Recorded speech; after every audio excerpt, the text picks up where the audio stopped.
दोस्तों आज की इस वीडियो में यहाँ पे हम लोग इम्पोर्टेंट डायमेंशंस की बात करेंगे जो आपके 12th बोर्ड एग्जाम के लिए काफ़ी इंपॉर्टेंट होगा, क्योंकि यहाँ से आपको कुछ क्वेश्चंस आपको ऑब्जेक्टिव टाइप में देखने को मिल सकता है। तो चलिए दोस्तों शुरू करते हैं। इससे पहले मैं इम्पोर्टेंट एसआई यूनिट्स यानी कि जो है मात्रक, एसआई मात्रक जो है उसका भी वीडियो बना चुका हूँ, तो आप उसको प्ले लिस्ट में जा कर के बिल्कुल देख सकते हैं।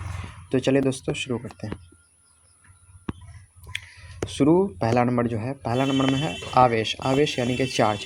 तो चार्ज का जो डायमेंशन होता है वो होता है M naught L naught T I. M naught L naught T I, या फिर टी आई को टी ए भी दे सकता है, यानी कि आई के जगह ए भी लिखा जा सकता है।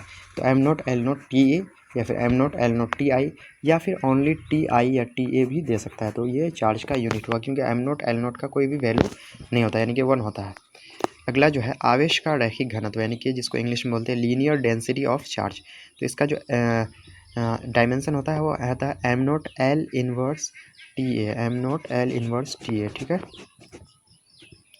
तो आवेश का रैखिक घनत्व, यानी कि आवेश का रैखिक घनत्व हो गया M naught L inverse T A, यानी कि एम नोट का तो कोई वैल्यू नहीं हुआ, एल इनवर्स टी ए, एल पे पावर -1 टी ए इसका हो जाता है क्या बोलते हैं डायमेंशन। तो टी ए, एक की जगह हम आई भी बोल सकते हैं वहाँ पे। चलिए अगला सवाल देख लेते हैं। अगला सवाल है आवेश का पृष्ठीय घनत्व, यानी कि surface density of charge. Surface density of charge, तो इसका हो जाता है M naught L inverse two T A. M naught L inverse two T A, और ए के जगह हम क्या बोल सकते हैं आई। चलिए अगला देख लेते हैं। अगला है वॉल्यूमेट्रिक डेंसिटी ऑफ चार्ज, यानी कि आवेश का आयतनिक घनत्व। तो यहाँ पे हो जाएगा M naught L inverse 3 T A. M naught L inverse 3 T A. तो तीनों में एक जो है रिलेशन है, देख लेते हैं उसको हम लोग। यहाँ पे आप जैसे कि देख पा रहे होंगे, यहाँ पे आवेश का रैखिक घनत्व तो है क्या, एम नोट तो सब में कॉमन है। यहाँ एल इनवर्स टी ए हो गया। यहाँ पे अगर सरफेस डेंसिटी यानी कि पृष्ठीय घनत्व है तो एल इनवर्स 2 हो गया, और यहाँ पे वॉल्यूमेट्रिक है, आयतनिक है, तो एल इनवर्स 3 हो गया। तो तीनों में कॉमन एक रिलेशन है, तो आप इसको देख सकते हैं। चलिए अगला देख लेते हैं।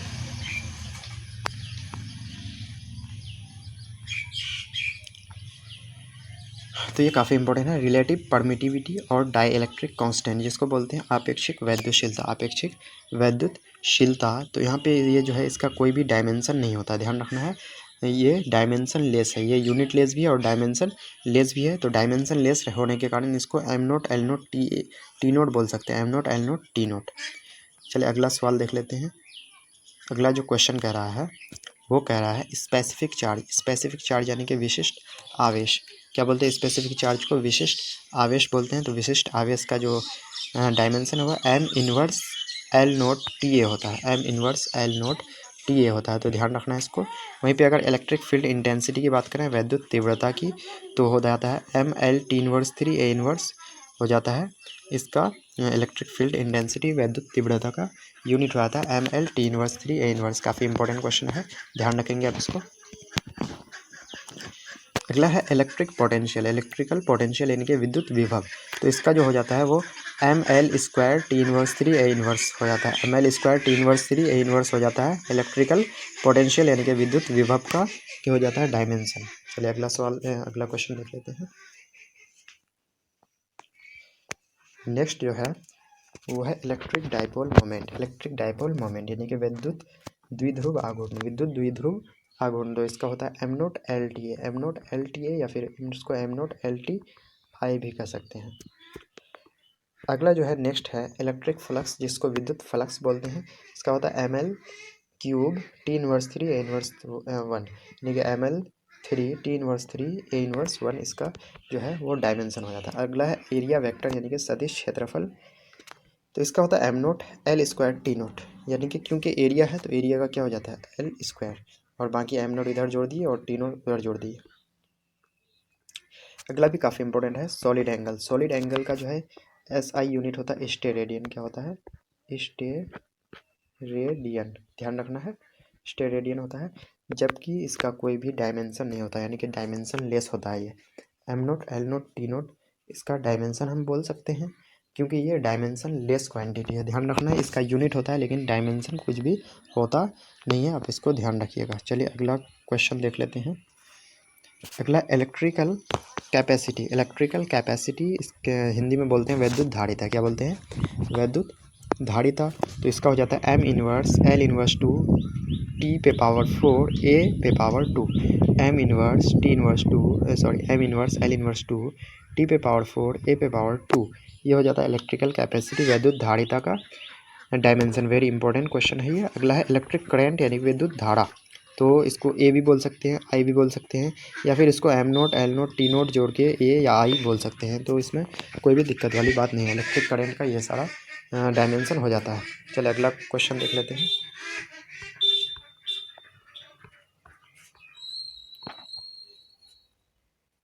अगला जो है वह है पोटेंशियल डिफरेंस यानी कि विभवांतर का। किसका?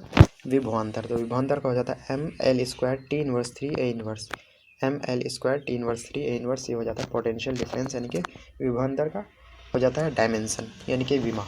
चलिए अगला क्वेश्चन देख लेते हैं।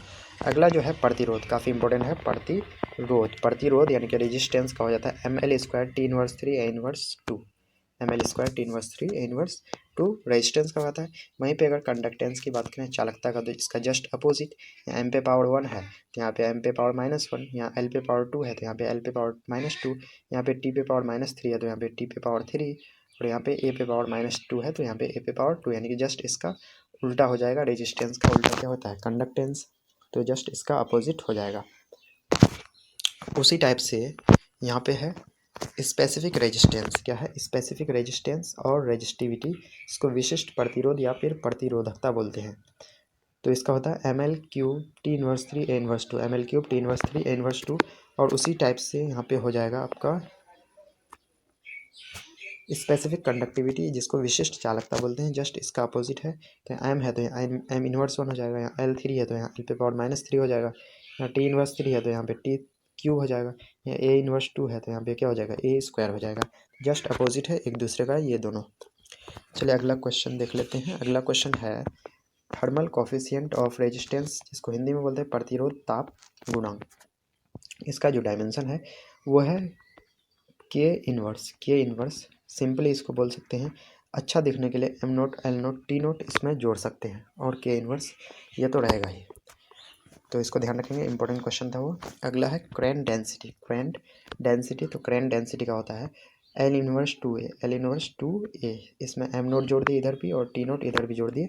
एक्चुअल में एल इनवर्स 2 ए होता है, या फिर एल इनवर्स 2 आई भी बोल सकते हैं उसको। अगला इलेक्ट्रिक पावर, विद्युत शक्ति जिसको बोलते हैं, इसका होता है M L square T inverse 3। ध्यान रखना, M L square T inverse 3, very important question. अगला देख लेते हैं, अगला क्या कह रहा है।